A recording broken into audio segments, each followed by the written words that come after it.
বেদ্যপা ছিল, বেদ্যপের কারণ একটু মানুষ অতবত নয়।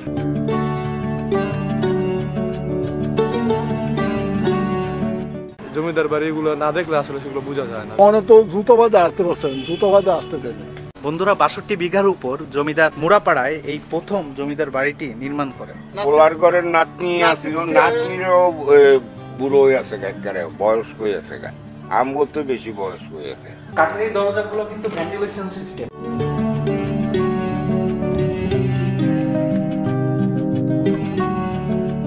এই পুকুর দেখলে বোঝা যায় যে তারা কতটা বিলাসী ভাবে জীবনযাপন করত।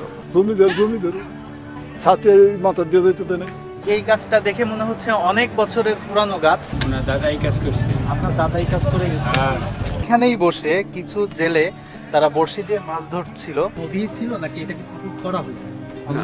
খনন করা হয়েছে পুকুর নদীর সাথে লিঙ্ক করে। এটা দিনে রাত্রে 27 দিন পর্যন্ত 2টা মোটর দিয়ে হেসতে পারে না। 200 থেকে 250 বছরের পুরনো এই গাছ।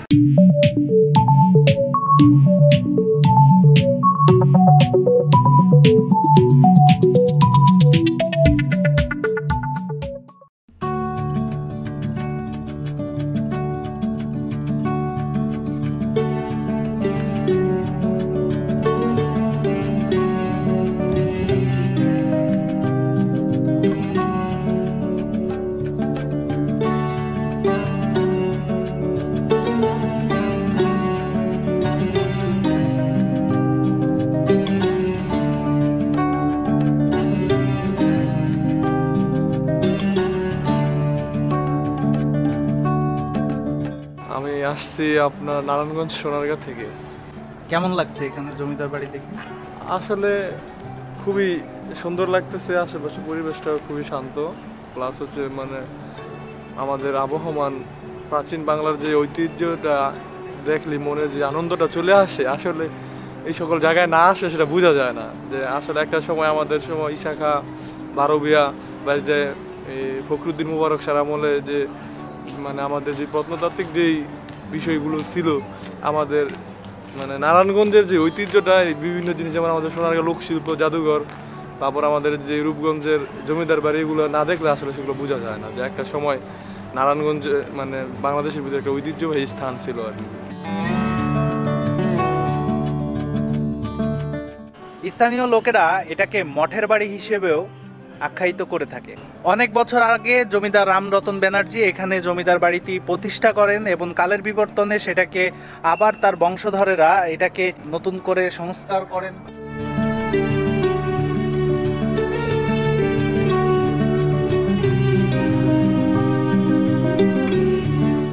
নারায়ণগঞ্জ জেলার রূপগঞ্জ থানায় মুরাপাড়া এলাকায় 62 বিঘার উপর এই প্রকাণ্ড জমিদার বাড়িটি অবস্থিত। জমিদার রামরতন ব্যানার্জি মুরাপাড়া জমিদার বংশের প্রতিষ্ঠাতা এবং জমিদারদের ঊর্ধ্বতন ষষ্ঠ পুরুষ। তিনি মুরাপাড়ার জমিদার বাড়ি গোড়াপত্তন করেন। রামরতন ব্যানার্জির ছেলে পীতাম্বর ব্যানার্জি এবং তার ছেলে প্রতাপচন্দ্র ব্যানার্জি জমিদারি কিনে 1890 সালে এই প্রাসাদের পেছনের অংশ নির্মাণ করেন।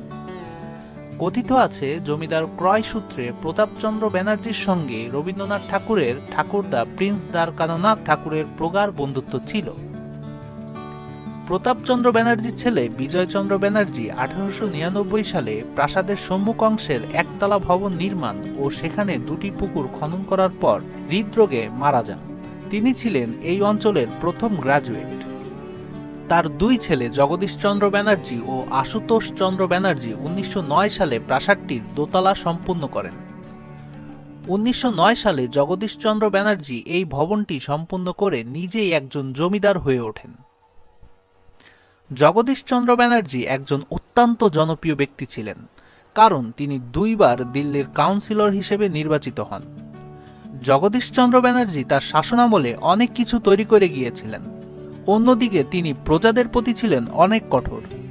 তিনি একজন শক্তিশালী জমিদার ছিলেন।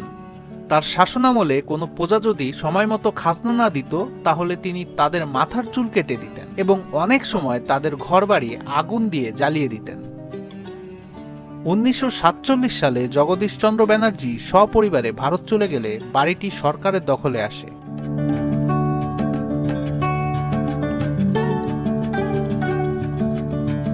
ওদের এখানে জমিদার ছিল, কিন্তু যুদ্ধ চলাকালীনই জমিদার এখান থেকে চলে গেছে ইন্ডিয়া, মানে পাকিস্তান পিরিয়ডে তারা দেশ ত্যাগ করেছে।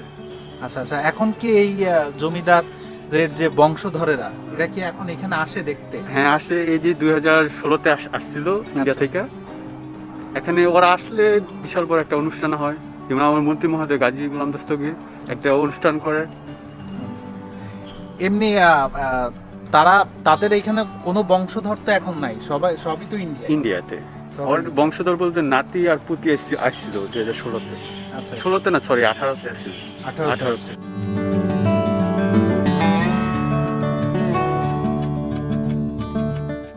ওনারা তো এখন আসে না এখানে? ওনাদের আসলে বংশধর পোলার ঘরের নাতনি আসছিল, নাতনিরও বুড়ো হয়ে আছে একেবারে, বয়স্ক হয়ে আছে। আমগো তো বেশি বয়স্ক হয়ে আছে। দুইবার আইছিল, 2000 সালে একবার আইছিল, 2004 সালে একবার আইছিল। আচ্ছা আচ্ছা। না আসলে আমেরিকান দূতাবাস থেকে পুলিশ নিয়ে তারপর আসে। তারপরে 1948 খ্রিস্টাব্দে তৎকালীন পাকিস্তান সরকার বাড়িটি দখলে নেয় এবং সেখানে হাসপাতাল ও কিশোরী সংশোধন কেন্দ্রের কার্যক্রম শুরু করে। 1966 খ্রিস্টাব্দে এখানে স্কুল ও কলেজের কার্যক্রম পরিচালনা করা হতো। বাংলাদেশ স্বাধীন হওয়ার পর 1986 খ্রিস্টাব্দে বাংলাদেশ প্রত্নতত্ত্ব অধিদপ্তর বাড়িটি দায়িত্ব গ্রহণ করে, সেটিকে প্রত্নতাত্ত্বিক স্থাপনা হিসেবে তালিকাভুক্ত করে। বর্তমানে এটি সরকারি মুরাপাড়া কলেজ নামে পরিচিত।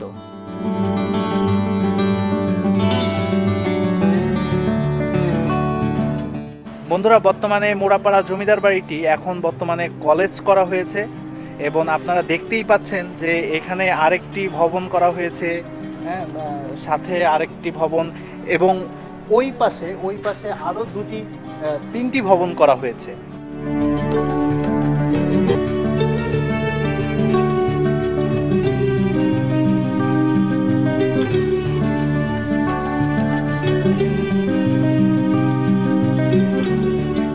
বিশাল এই জমিদার বাড়িতে নাচঘর, আস্তাবল, উপাসনালয়, ভান্ডার, কাচারি ঘর সহ রয়েছে 95টি কক্ষ। সব কামরার ভেতরে বাইরে নকশা খচিত। আমি এই কারুকার্যগুলো ছুতে পারছি না, কিন্তু যতটুকু দেখতেছি যে তখনকার নির্মাণ শৈলী যে এতটা নিখুঁত ছিল যেটা আসলে ভাবাই যায় না। ছাদটি করা হয়েছে সেটা হচ্ছে লোহার যে পাত আছে, যেগুলা বড় বড় লোহার পাত, সেগুলোকে অ্যাঙ্গেল বানিয়ে বানিয়ে এই ছাদটা করা হয়েছে। বাড়ির সামনে রয়েছে একটি বিশাল পুকুর। পুকুরটির চারদিকে 4টি শান বাঁধানো ঘাট, এটিকে দিঘি বলেও বলা যায়। পুকুর জুড়ে পানি টলমল করছে। এই পুকুরের পানির বৈশিষ্ট্যই অন্যরকম। পানিতে জমিদার বাড়ির প্রতিচ্ছবি ঢেউয়ের তালে তুলছে। মূলত এই পুকুরটিতে তৈরি করা হয়েছে বাড়ির সৌন্দর্য বর্ধনের জন্য। পুকুরের পরিমাপটাও অনেকটা প্রতিচ্ছবি হিসেবে মিলিয়েই তৈরি করা। এটা দিনে রাত্রে 27 দিন পর্যন্ত 2টা মোটর দিয়ে হাসতে পারে না। বুঝতে পারেন? তো এখানে কি নদীর মাছ টাছ পাওয়া যায়? না, নদীর মাছ আসে না, শুধু পানি। এটা শীতলক্ষার নদী না, তো এটা পানি তো কালো। হ্যাঁ, এটার পানিও কালো। তো এটার পানি কালো হওয়ার কথা না? এটাও কালো। এটাও কালো। এইটা ওই ময়লা ঢুকে সময় এই অবস্থা। এখানে মাছ টাছ ধরে না কেউ? হ্যাঁ, মাছ এটা রেখে নিছে। আচ্ছা আচ্ছা। এটা ধরে আজ থেকে 15-20 বছর আগে এটা হ্যাস্তেল ছিল, পারে না হ্যাস্তে। দিনে রাতে 27 দিন পর্যন্ত 2টা মোটর কারেন্টে চলছে, পারে না হ্যাস্তে। এটা কত সালে? এটা 75-77 77 সালে এরকম 77-78 সেচ করার একটা প্রকল্প নিছিল। 80-82 বন্ধুরা বুঝতেই পারছেন যে 80-82 সালে এখানে এই পুকুরের পানিটা সরানোর জন্য অনেক চেষ্টা করছিল কর্তৃপক্ষ, কিন্তু আলটিমেটলি তারা এই পানি সরাইতে পারে নাই। কথিত আছে এই পানির সাথে শীতলক্ষা নদীর পানির একটা লিংক রয়েছে। স্থানীয়রাও তাই বলেন। হ্যাঁ, নদীর লিঙ্ক আছে, এটা নিচ দিয়ে। এখনো সরাসরি এটা কেউ বার করতে পারে না, কিন্তু আপনার রাজার কালে তো যে কথাগুলো শুনে আসছি, ছোটবেলা থেকে শুনে আসছি, নদীর সাথে লিঙ্ক আছে। বর্ষার সময় পানিগুলো বাড়ে যায়। এমনি বাইরে আপনাদের বাপ দাদার কাছ থেকে কি এরকম কোনো নিউজ পাইছেন যে এখানের যে এই যে পুকুরটা, এই পুকুরটাকে আগে নদী ছিল নাকি এটাকে পুকুর করা হয়েছে, খনন করা হয়েছে? খনন করা হয়েছে পুকুর নদীর সাথে লিঙ্ক করে, সংযোগ করে মাটির নিচ দিয়ে। মাটির নিচ দিয়ে কিভাবে? ওইটা বলতে পারলাম না। ওইটা বলতে পারলে আপনার মানে সুড়ঙ্গ একটা পাইপ দিয়ে বা কোনো কিছু দিয়ে করছে না? এখনো নদীর পানি বেড়ে গেলে এটা বেড়ে যায়, পানি বেড়ে যায়।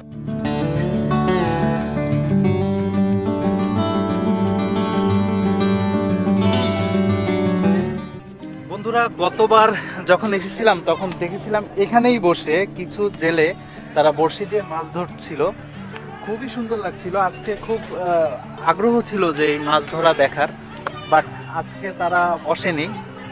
তো ইচ্ছা ছিল যে মাছ ধরা দেখা, তারা কিভাবে মাছ ধরে সেগুলো ভিডিও ধারণ করে আপনাদেরকে দেখানো, বাট সেটা আজকে হলো না।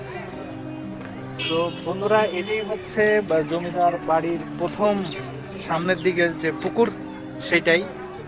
লোকমুখে কথিত আছে যে এই জমির পানির সাথে শীতলক্ষার পানির লিঙ্ক আপ আছে, যার কারণে দেখা যায় যে যখনই নদীর পানি বেড়ে যায় তখন এই পানিও বেড়ে যায়। কিন্তু জমিদার বাড়ির পেছনে যে পুকুরটা, সেটার সাথে কিন্তু কোনো রকমের নদীর সংযোগ নেই, সেটা নর্মালি পুকুরই আছে। এই হচ্ছে বিষয়।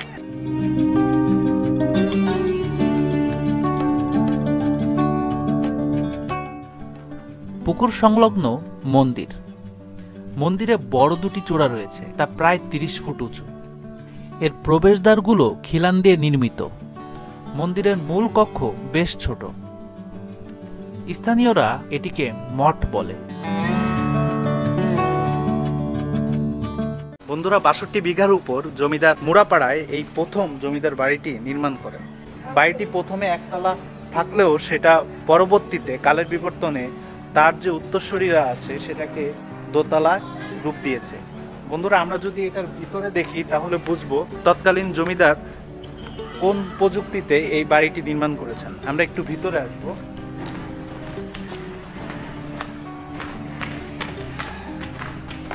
বন্ধুরা, মিডলের যে প্রবেশপথ সেটাকে দুই ভাগে বিভক্ত করা হয়েছে। সিঁড়ি দিয়ে আপনার উপরে উঠে যেতে হবে এবং ডান পাশেও সেম সিঁড়ি দিয়ে উপরে উঠে যেতে হবে। এবং মিডলের যে দরজাটা করেছে সেটা হচ্ছে সম্পূর্ণ লোহার তৈরি একটা দরজা, এবং এটা খুবই হেভি একটা দরজা। দুঃখজনক ব্যাপার হলো আমরা এটা প্রবেশ করতে পারতেছি না ভিতরে, এটা তালা দেওয়া।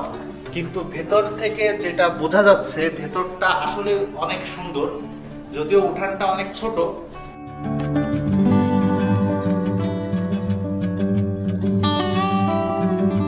আমরা যদি দেখি যে 1889 খ্রিস্টাব্দে জমিদার প্রতাপচন্দ্র ব্যানার্জি এই ভবনটির পেছনে আরেকটি ভবন নির্মাণ করেন। তো আমরা পেছন দিকে গিয়ে আমরা ঘুরে দেখব যে ভবনটির পেছনে কি অবস্থা। তো আমরা আপাতত এই কক্ষগুলাতে একটু দেখতে পারি যে বর্তমানে এই কক্ষগুলা কি অবস্থানে আছে। বন্ধুরা, বর্তমানে এই মুড়াপাড়া জমিদার বাড়িটি এখন কলেজ হয়েছে, যেখানের সহকারী অধ্যাপক হচ্ছে আবু জাফর মোহাম্মদ সালেক, এবং এটা হচ্ছে তার কক্ষ। এবং এরকম আরো অনেক কক্ষ আছে। হ্যাঁ, এটা হচ্ছে প্রিন্সিপালের কক্ষ। প্রিন্সিপালের নাম হচ্ছে সুকুমার দাস। বন্ধুরা, আমরা যদি আর একটু কাছ থেকে দেখি, দেখা যাচ্ছে যে এই যে নির্মাণ শৈলী, তৎকালীন সময় জমিদাররা কিন্তু এইভাবেই কিন্তু নির্মাণাধীন করেছেন। কাঠের এই দরজাগুলো কিন্তু ভেন্টিলেশন সিস্টেম, অসাধারণ ভাবে কিন্তু এটা খুলে যাচ্ছে, যেটা হচ্ছে বা আলো বাতাস প্রবাহের জন্য এরকম সিস্টেম করেছে তারা। কিন্তু দুঃখজনক ব্যাপার হচ্ছে যে বাহিরের দিকটা যতটা সুন্দর জাঁকজমক, পেছনের দিকটা যদি আমরা যাই তাহলে দেখা যাবে যে একেবারেই যাচ্ছে তাই। সম্পূর্ণ জৌলুস হারিয়ে ফেলেছে পেছনের দিকটায়, যেটা সামনের দিকটা বোঝা যায় না। কথায় আছে না, সামনে ফিটফাট ভেতরে সদরঘাট। তো আমরা এখন ভেতরের দিকটায় যাব। আমরা ভেতরের দিকটায় যদি যাই, তাহলে দেখবো যে বাড়িটার প্রথম যে ডিজাইন সেটা কিন্তু প্রতিনিয়ত সংস্কার করা হয়েছে, কিন্তু পেছনের যে সংস্কার করার কথা, পেছনের যে ডিজাইন সেটা কিন্তু কেউই হাত দেয়নি, যার কারণে জরাজীর্ণভাবে পরিত্যক্ত অবস্থায় পড়ে আছে।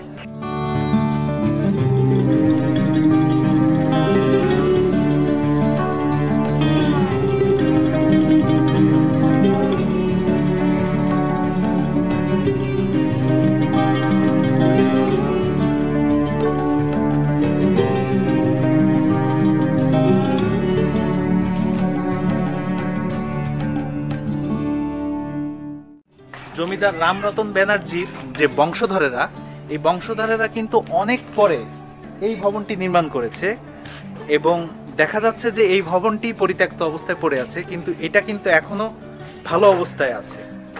আমরা যদি এখানকার যেটা দেখি তখন দেখা যাবে যে তখন কিন্তু খুব সুন্দরভাবে ডিজাইন করা হয়েছিল তৎকালীন সময়। দেখবেন যে এখানে একটা ডিজাইন নকশা গোলের মতো, এবং ভেতরে যদি আমি দেখি যখন তাদের অনুষ্ঠান হতো তখন তারা এখানে এক একটা প্রদীপ রাখতো। বন্ধুরা, এই হচ্ছে পেছনের অবস্থা। এটা অ্যাকচুয়ালি পুরোপুরি জরাজীর্ণ অবস্থায় রয়েছে, যেটা সামনে গেলে বোঝা যাবে না, অনেকটা বাহিরে ফিটফাট, ভিতরে সদরঘাট এরকম। এই যে গাছের শিকড়, এই শিকড়গুলা দেয়াল ভেদ করে এটা উপরে উঠে গিয়েছে, যার কারণে হয় কি আস্তে আস্তে তার স্থায়িত্ব কমে যায়।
ডান দিকে এবং বাম দিকে যদি আমরা দেখি তাহলে দেখা যাচ্ছে যে গাছগুলা সুন্দরভাবে উঠে আছে দেয়াল ভেদ করে।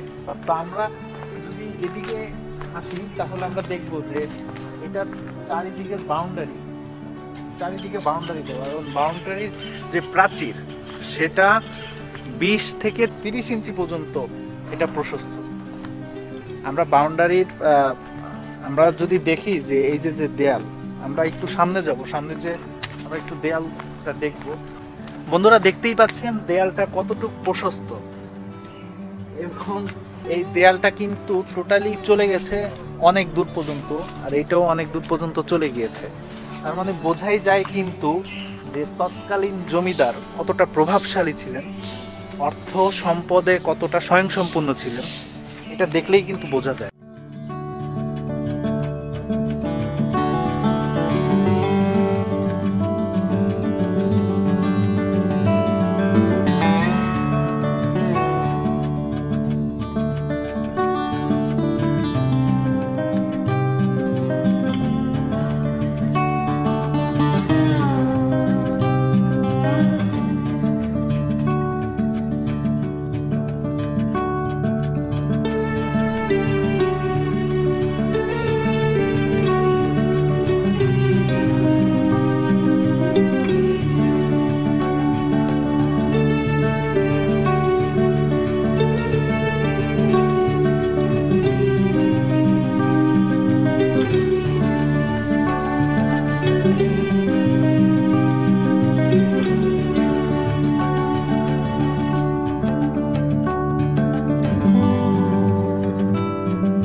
বন্ধুরা, জমিদার বাড়ির পেছনের অংশে পুরোটাই বাগান।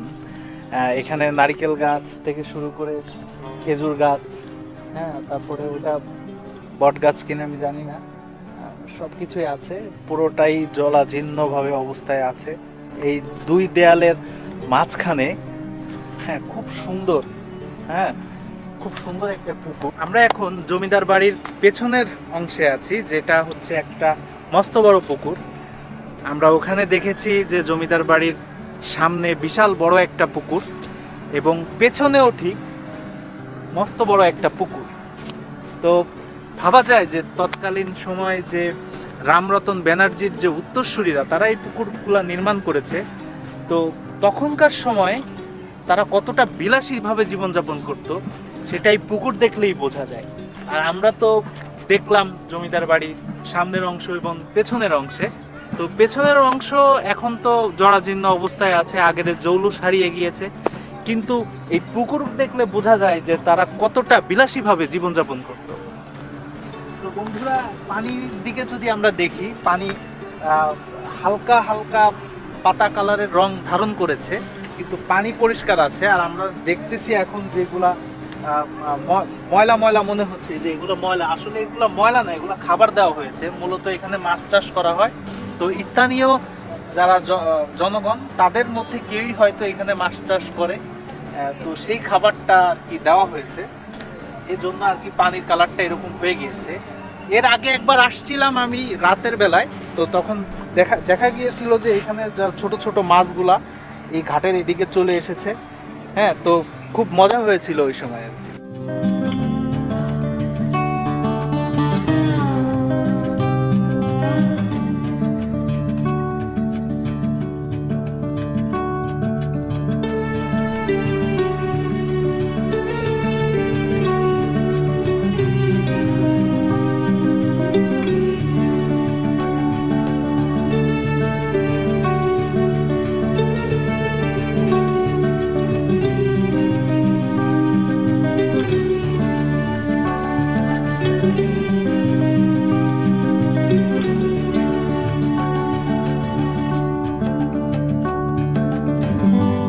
অন্দরমহলে রয়েছে আরও দুটি ফটক। সর্বশেষ ফটক পেরিয়ে মেয়েদের স্নানের জন্য ছিল শান বাঁধানো এই পুকুরঘাট। পুকুরের চারধারে উঁচু দেয়ালে ঘেরা। বাইরের লোকদের জন্য এখানে প্রবেশ ছিল সম্পূর্ণ নিষিদ্ধ। সচরাচর কোনো পুরুষ যেত না সেখানে। তখন এটি ছিল নীরব এক অনন্তপুরী। কিন্তু বর্তমানের দৃশ্যপট সম্পূর্ণ ভিন্ন। বিকেল হতেই অন্দরমহলের পুকুরের চারধারেই দর্শনার্থীদের মিলন মেলায় পরিণত হয়।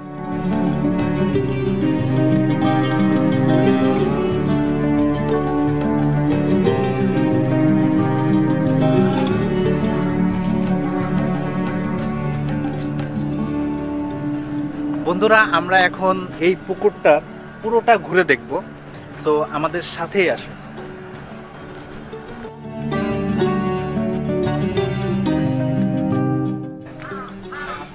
দেখেন যে এখানে কিন্তু দেয়াল দেখা যাচ্ছে, কতটুকু দেখতে পারতেছেন জানি না, দেয়ালটা পুরোটাই জঞ্জালে ঢেকে গিয়েছে।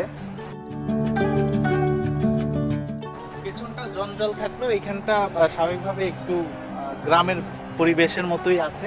এবং পেছনে ফ্যাক্টরি, আমরা যদি দেখি যে এখানে পুরোটাই কিন্তু ফ্যাক্টরি করা হয়েছে। টোটালি 62 বিঘা নিয়ে কিন্তু এই জমিদার বাড়ি, তার মধ্যে দুটা পুকুর এবং আশেপাশে কিছু জায়গা আছে, এবং বাকিগুলা আর কি আপনার টিন দিয়ে এখানে বেড়া দিয়ে দিয়েছে। তো আমরা আরেকটু সামনে যাব, আমরা সামনে যে পুরোটা ঘুরে আসবো।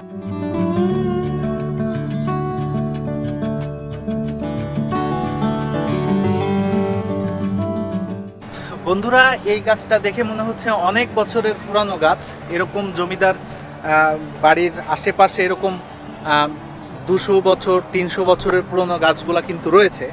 আমরা ওদিকটা যদি যে দেখি, ওইখানে পুরোটাই হচ্ছে আম বাগান। জমিদার নিজেই আম বাগান করেছে নিজ হাতে। তো আমরা ওটা পরে দেখাবো, আমরা আগে পুরা পুকুরটা ঘুরে আসি।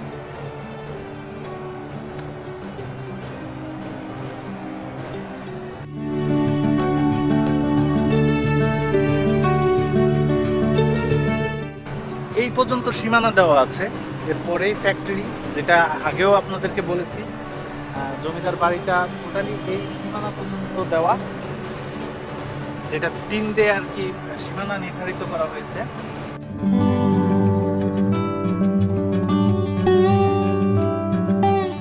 বন্ধুরা, আমরা পুকুরের ঠিক পেছনে আছি এবং এখানে একটা গাছ দেখতে পাচ্ছি। গাছটা অনেক পুরাতন দেখে মনে হচ্ছে, 200 বছর সামথিং লাইক দ্যাট এরকম হইতে পারে। তো চলুন আমরা আর একটু সামনে যাই।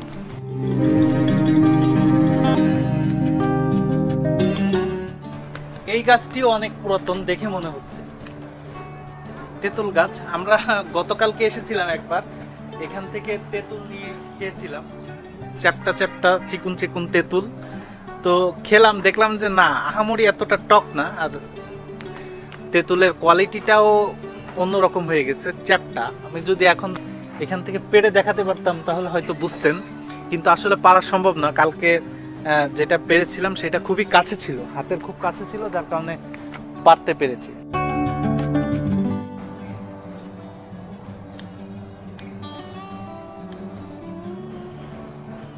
আমরা ঠিক পুকুরের পেছনে অবস্থান করছি।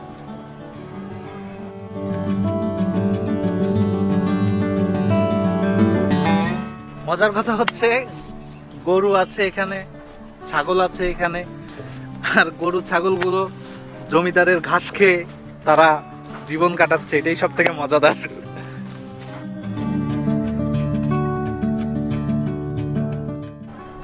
এটাও অনেক বছরের পুরাতন গাছ।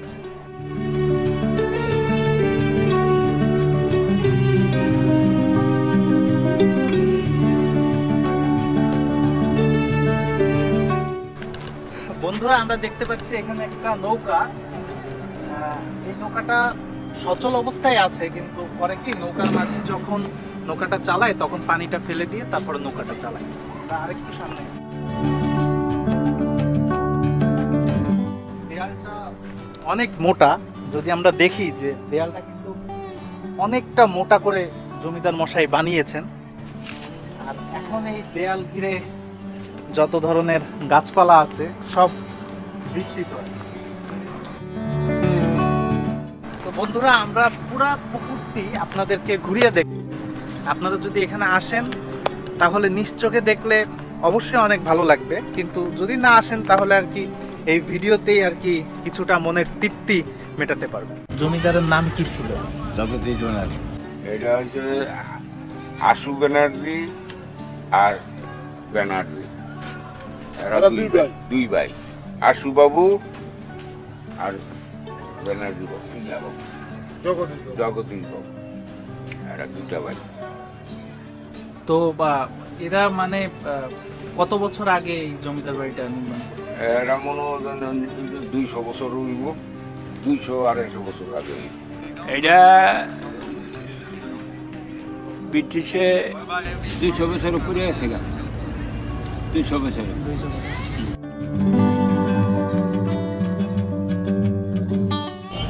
বাপ দাদাকে জমিদারকে রেখে গেছে? ওনার দাদাই কাজ করছে। আপনার দাদাই কাজ করে গেছে? এখানে স্থানীয়। আপনার বাপ দাদার কাছ থেকে কি শুনছেন যে এই জমিদারটা কেমন ছিল? জমিদার এই দেশের জমিদারের তেনে হেরা কর পাইতো বাউলের রাতায়, এই দেশের কর পাইতে বাউলের রাতার দিকে। জনগণের সাথে তাদের ব্যবহার কেমন ছিল? এই শুনে তো ব্যবহার অনেক, তো জুতো বাদে হাঁটতে পারছেন, জুতো বাদে হাঁটতে দেয় না, হাঁটতে দেয় না। কত বড় জমিদার ছাতি মাথা দিয়ে যেতে দেয় না, ছাতি মাথায় যেতে দেয়। বেদ্যপা ছিল, বেদ্যপের কারণ হইতো মানুষ অধবতন হয়, অধবতনের কারণ হইল বেদ্যপি। আমার কত লোক হিন্দু হোক, মুসলমান হোক, খ্রিস্টান হোক, অন্য কোনো ধর্ম নাই, ধর্ম একটাই, সৃষ্টিকর্তা একজন আছে। ওই সৃষ্টিকর্তারা যদি স্মরণ করে তাহলে আর কেউ রৈরূপ করবে না, হিন্দু না মুসলমানও না। আমরা আল্লাহর ডাকেন, আমি ভগবানের ডাকি। মানে জমিদার অত্যাচারী ছিল বলা যায়। এবং যতটুকু শুনছি জমিদার অত্যাচারী থাকলেও জমিদার উন্নয়ন করছে। উন্নয়ন তো করবো, আপনার মাথার বাড়িতে কর দেন নাই, করছে আম প্রধান হাতে এটা দেশে আছে না, লাইডেল আছে না, আর এরকম করছে। তো বন্ধুরা, আপনি আঙ্কেলের কাছ থেকে শুনতেই পারছেন যে এখানকার জমিদার অত্যাচারী ছিল, এবং আঙ্কেলের মুখে যেটা শোনা সেটা হচ্ছে যে জুতা পায়ে দিয়েও নাকি এখান দিয়ে হেঁটে যেতে পারতো না, হ্যাঁ, ছাতা মাথায় দিয়েও হেঁটে যেতে পারতো না। এটা আমরা অনেকজনের অনেক জায়গায় আমরা এটা শুনছি এরকম কথা। তৎকালীন যে জমিদারগুলো ছিল তাদের হয়তো কি, তারা যখন সাধারণ মানুষ যখন রাস্তা দিয়ে হেঁটে যেত তখন জুতা পায়ে দিয়ে তারা হেঁটে যেতে পারতো না, বা ছাতি করে তারা হেঁটে যেতে পারতো না। তো এখানেও সেম।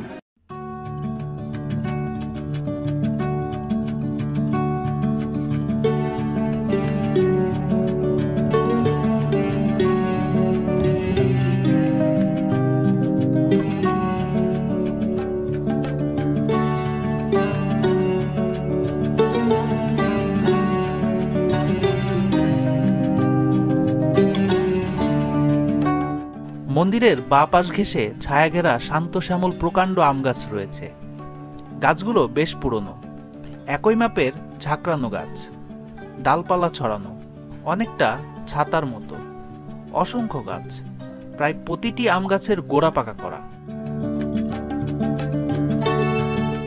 এরকম সব গাছ দেখবেন, সব কলমের গাছ।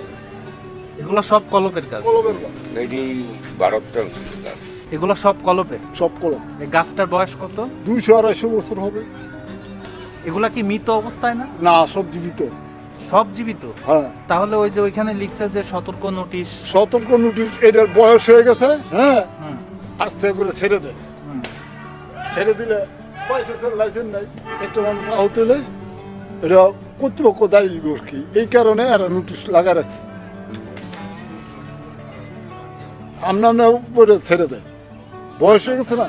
তো এই যে এখন যে এখানে আপনারা মাঝে মধ্যেই তো বসেন, বল যদি ইন কেস এইটা আমার তকদির খারাপ। তকদির খারাপ। তৎকালীন সময় জমিদার এখানে আম গাছ রোপণ করেছিল, সেটা ছিল কলবের কাজ। আপনারা দেখতেই পাচ্ছেন যে বর্তমান সে এই আম গাছগুলো প্রায় 200 থেকে 250 বছরের পুরনো এই গাছ।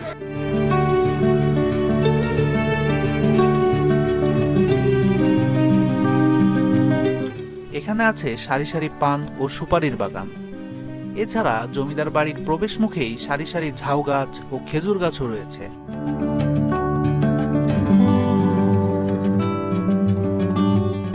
সারা বছর ধরেই এখানে থাকে দর্শনার্থীদের ভিড়।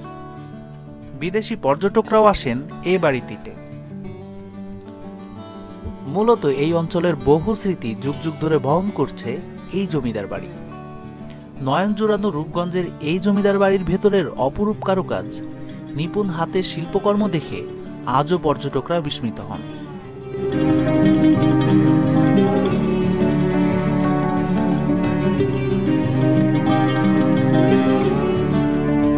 সাথেই থাকুন এবং সাবস্ক্রাইব করে রাখুন। আল্লাহ হাফেজ।